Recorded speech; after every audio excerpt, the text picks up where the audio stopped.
오늘의 주요 뉴스입니다. 한국은행이 오늘 중앙은행 디지털화폐 활용성 테스트 세부 추진 계획을 발표했습니다. 내년 말부터 일반 국민 10만 명이 참여하는 CBDC 실거래 실험이 공적 바우처를 대상으로 추진될 계획입니다. 무신사가 연중 최대 규모 할인 행사 첫날 무려 500억 원에 육박하는 판매액을 기록했습니다. 지난해 같은 기간보다 약 42% 늘어난 수치로 큰 폭의 할인율에 소비자들의 발길이 이어지고 있습니다. CU가 신흥국을 중심으로 빠르게 점포수를 늘리고 있습니다. 이달에는 글로벌 500호점을 기록하는 등 앞으로 출점 지역을 확대하겠다는 목표입니다. SK 에코플랜트가 환경업 진출 3년 만에 소각 수처리 분야 국내 1위 자리에 올랐습니다. 자회사도 대폭 늘리면서 환경업 밸류체인을 갖췄는데요. 이슈플러스에서 자세한 성과를 짚어보겠습니다.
여러분 안녕하십니까? 센 경제라이브 시작합니다. 한국은행이 내년 4분기에 국민을 상대로 디지털 화폐인 CBDC의 실거래 테스트를 실시하기로 했습니다. 한은과 금융위원회 금융감독원은 오늘 공동으로 테스트 대상 활용 사례, 은행 선정 등을 담은 CBDC 활용성 테스트 세부 추진 계획을 발표했습니다. 추진 계획은 국민들이 직접 CBDC를 체험할 수 있는 실거래 테스트와 미래 금융시장 인프라 구축을 가늠할 수 있는 가상 환경에서 기술 시험으로 구분돼 실시됩니다. 실거래 테스트는 내년 4분기 중 착수할 예정으로 참가 은행을 통해 일반 이용자 신청을 받은 뒤 약 3개월간 실시할 계획입니다. 대상 인원은 10만 명으로 정하고 새로운 디지털 바우처 기능을 중심으로 진행될 예정입니다. 또 가상환경 기술 실험을 통해서는 새로운 형태의 금융상품 발행과 유통 과정 등 기술적 구현 가능성을 점검하기로 했습니다. 여기에는 한국거래소 탄소배출권 거래와 금융결제원과는 토큰화된 자산과 자금이체 메커니즘도 구현해보기로 했습니다. 오늘 한은에서 열린 CBDC 미래통화 시스템 세미나에 참석한 아구스틴 카스텐스 국제결제은행 사무총장은 이번 테스트 계획에 대해 미래통화 시스템에 다가서기 위한 의미 있는 프로젝트라고 평가했습니다. 패션 플랫폼들이 연말을 맞아 대대적인 할인 행사를 진행하고 있습니다. 무신사의 블랙 프라이데이 행사에선 첫날에만 500억 원어치가 팔려나갔는데요. 고물가 상황에서 큰 폭의 할인율을 내세우자 소비자들이 뜨겁게 반응하고 있는 것으로 풀이됩니다. 이재영 기자입니다. 패션 플랫폼 무신사가 진행하는 무진장 블랙 프라이데이 첫날 매출액이 500억 원에 육박했습니다. 무신사는 지난 22일 자정부터 시작한 무진장 불프가 오픈한 지 24시간 만에 490억 원의 매출을 기록했다고 밝혔습니다. 분당 약 3,400만 원어치가 하루 내내 판매된 셈입니다.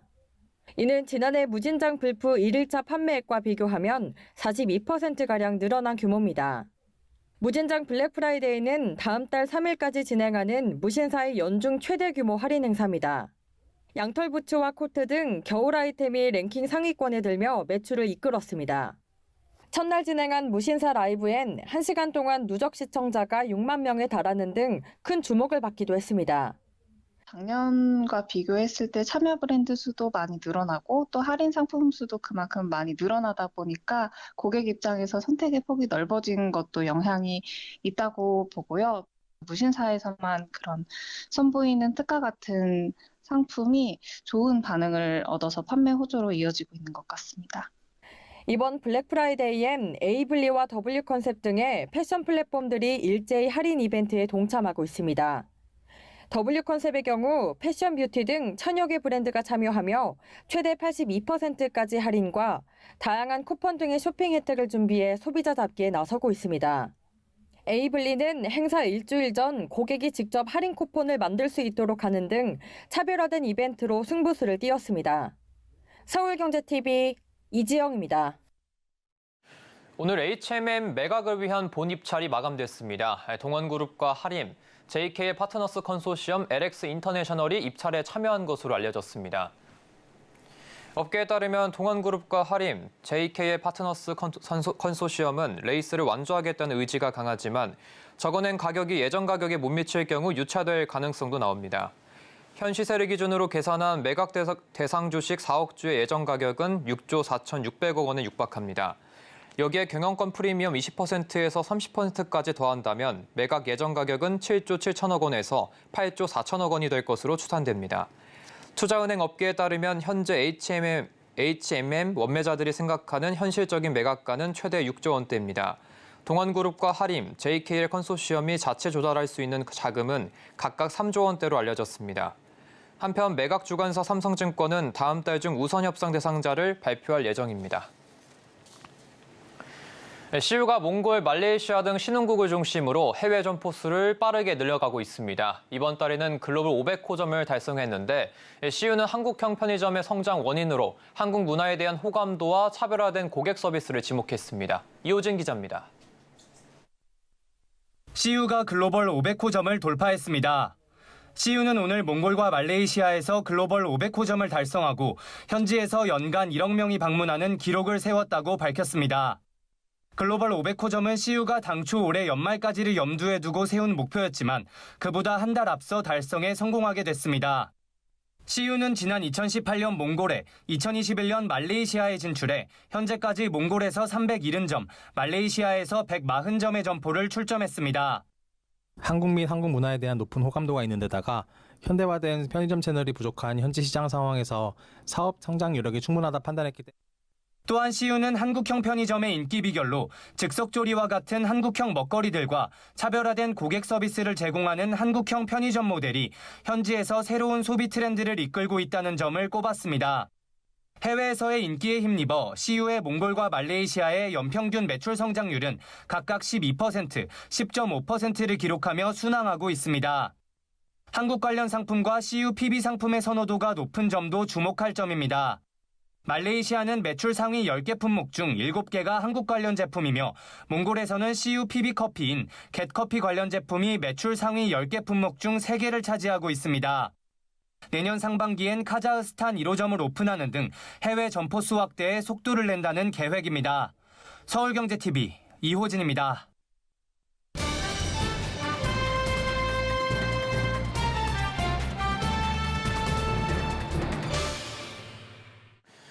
SK 에코플랜트가 환경업 진출 3년 만에 업계를 선도하는 리딩 기업으로 자리매김하고 있습니다. 2년 전 SK건설에서 SK 에코플랜트로 사명까지 바꾸면서 친환경 에너지 기업으로 변신해 박차를 가했는데요. 구체적으로 어떤 성과를 이루었는지 서청석 기자와 이야기 나눠보겠습니다. 안녕하십니까? 네, 안녕하세요. 예, 우선 SK 에코플랜트가 추진하고 있는 환경업은 어떤 것을 말하고 또 현재까지 성과가 좀 어떻습니까? 네, SK 에코플랜트는 환경업 진출 3주년을 맞아서 최근에 관련 데이터를 공개했는데요.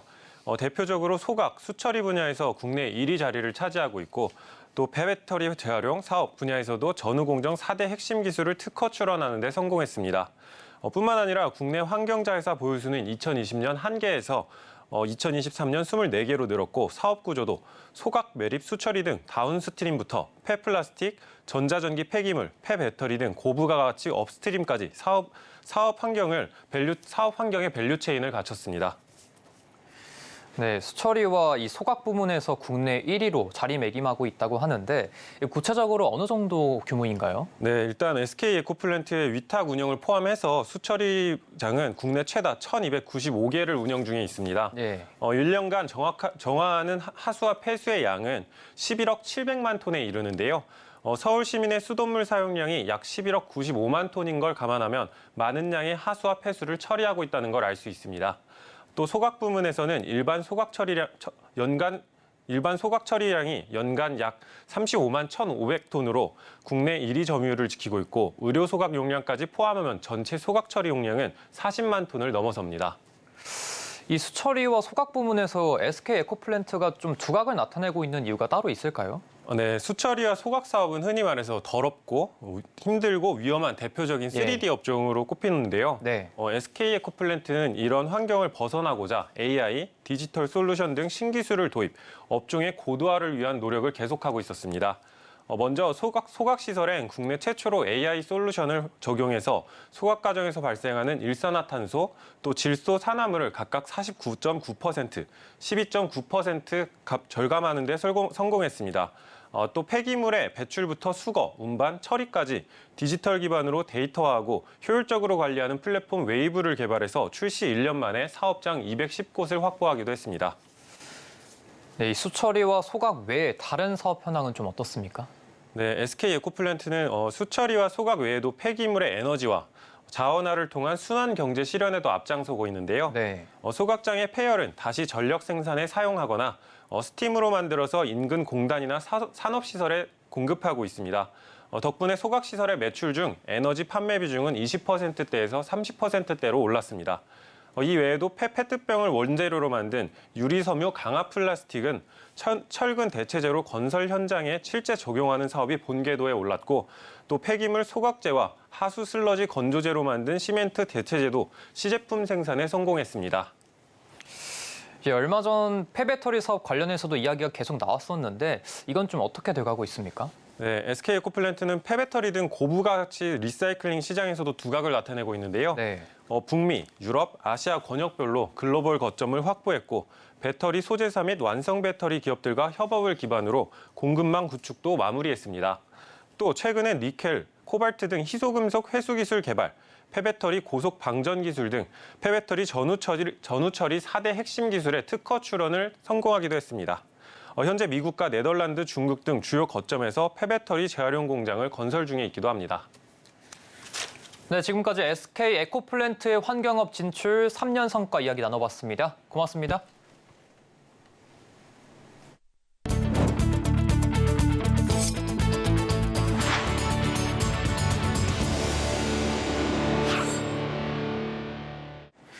이 차 전지의 핵심 소재인 전구체를 생산하는 에코프로 머티리얼즈가 코스피 상장 이후 고공행진하고 있습니다.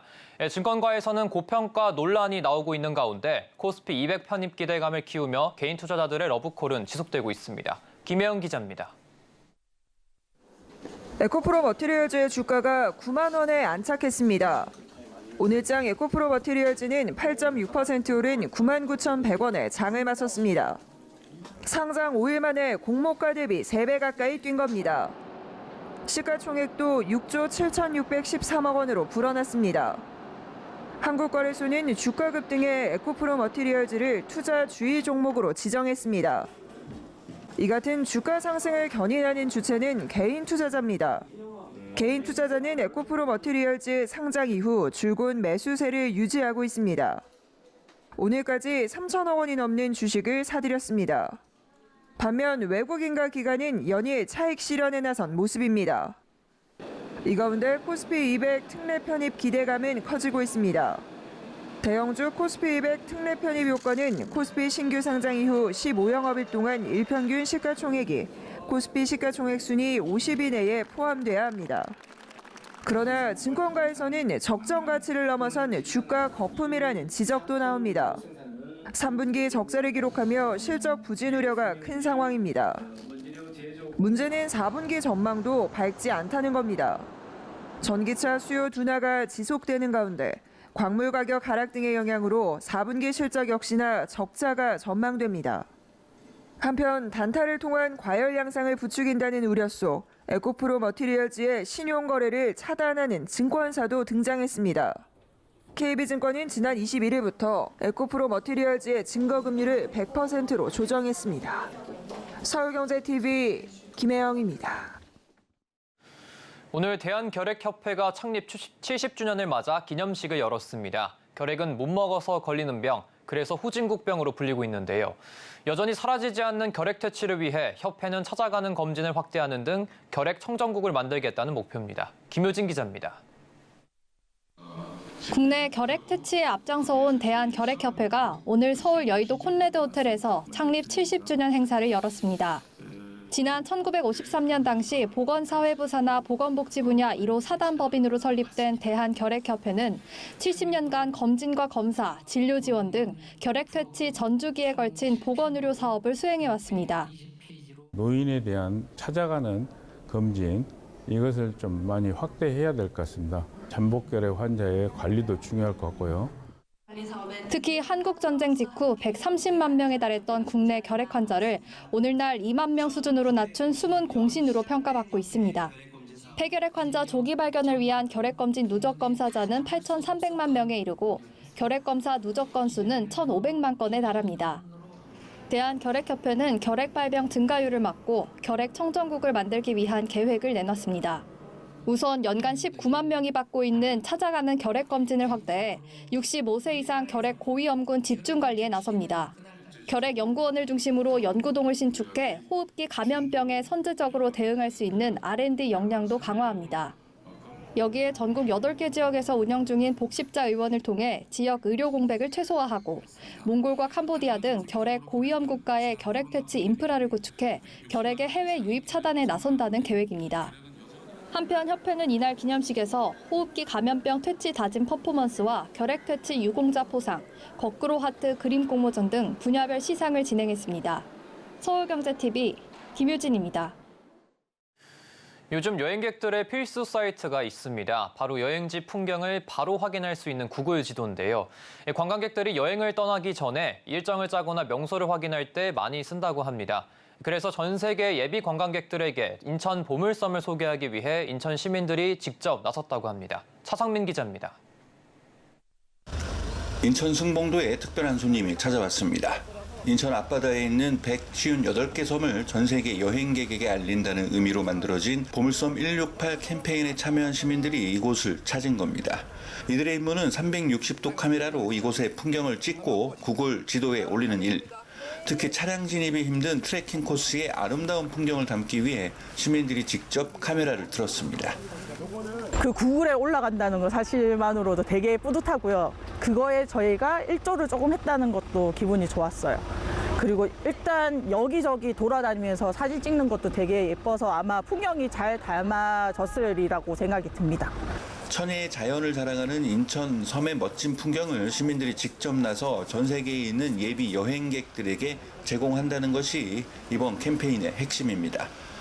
우리가 왔던 요 광경, 요런 숲을 다 다녀보시면서 느끼고 이 섬에 대한 장점, 섬에 대한 그 기억, 치유의 섬을 느끼고 갔으면 좋겠어요. 보물섬 168에 참여한 시민들이 찍은 사진은 구글 스트리트 뷰를 통해 전 세계인들에게 제공되고 있습니다. 구글 지도에 올린 멋진 풍경들은 한 달 만에 5만 회를 육박하는 조회수를 기록했습니다. 지난달부터 승봉도와 대이작도, 문갑도, 구롭도 등 4곳의 풍경이 구글 지도에 올라갔고 앞으로도 다른 섬의 영상도 구글 지도에 올린다는 것이 인천시의 계획입니다. 서울경제TV 인천 차성민입니다. 금융위원회가 이달 중 라임 옵티머스 펀드 판매사 최고 경영자에 대한 중징계를 내릴 전망입니다. 이 중 박정림 KB증권 대표에 대해서는 기존 제재 수위보다 높은 직무정지 처분을 받을 수 있다고 사전 통보한 것으로 알려졌습니다. 시장조사업체 카운터포인트 리서치에 따르면 올해 삼성전자 스마트폰이 출하량 1위를 기록하는 시장은 조사 대상 74개국 중 42곳으로 예측됐습니다. 세계 스마트폰 출하량 2위 인도 시장에선 삼성 스마트폰이 1위로 올라설 것으로 전망됐습니다. 5개월 가까이 이어지던 전국 아파트값 상승세가 멈춰선 가운데 길면 내년 1분기까지 가격 조정 국면이 지속될 것이란 전문가들의 전망이 나왔습니다. 전반적으로 거래량이 줄어든 데다 당분간 부동산 시장에 변화를 일으킬 만한 요소가 제한적이라는 이유에서입니다. 한국이 현지 시간 22일 유네스코 세계유산 등재를 심사하고 결정하는 세계유산위원회 위원국으로 선출됐습니다. 한국은 올해부터 2027년까지 세계유산위 위원국으로 활동하게 됩니다.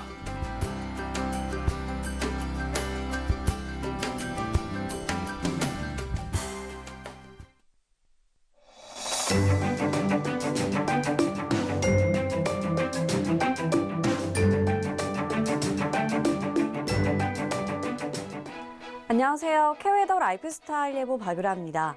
현재 대체로 구름 많지만 차츰 흐려져 경기 북부와 영서 지역은 저녁 한때 비 또는 눈이 내리겠고요. 서울과 경기 남부도 빗방울이 떨어지는 곳이 있겠습니다. 한편 충남과 충북 남부, 전북은 늦은 밤부터 비가 시작돼 밤사이 전남과 제주로 확대되겠고요. 눈으로 섞여 내리다 아침에 대부분 그치겠습니다. 비의 양은 5mm 안팎, 눈의 양은 1에서 많게는 최고 3cm가 되겠습니다. 한편 동해안으로 대기가 건조한 가운데 강한 바람이 불겠는데요. 화재가 나지 않도록 유의하셔야겠습니다. 한편 내일은 강추위에 대비가 필요합니다. 서울의 아침 기온이 영하 4도, 모레는 영하 7도까지 곤두박질 칠 텐데요. 따뜻한 옷차림을 하셔야겠습니다. 다음 자세한 지역별 오늘 날씨입니다. 중부지방 아침 기온 대전 영하 1도, 춘천 영하 5도까지 떨어지겠고요. 한낮에도 2도에서 4도 선에 머물겠습니다. 동해안도 아침에 영하권으로 춥겠고요. 낮에도 속초 3도, 강릉은 4도에 오르는 데 그치겠습니다. 남부지방도 아침 기온 광주 3도, 대구 1도로 춥겠고요. 낮에도 5도 안팎에 머물겠고 체감 온도는 2보다 낮겠습니다. 서해상으로 눈 또는 비가 오겠고요. 물결은 최고 4에서 5m까지 매우 높게 일겠습니다. 추위는 다음 주 월요일 잠시 풀리겠고요. 중부지방으로는 비 또는 눈 소식이 들어있습니다. 날씨였습니다. 이상으로 센 경제 라이브 마칩니다. 함께해 주신 여러분 고맙습니다.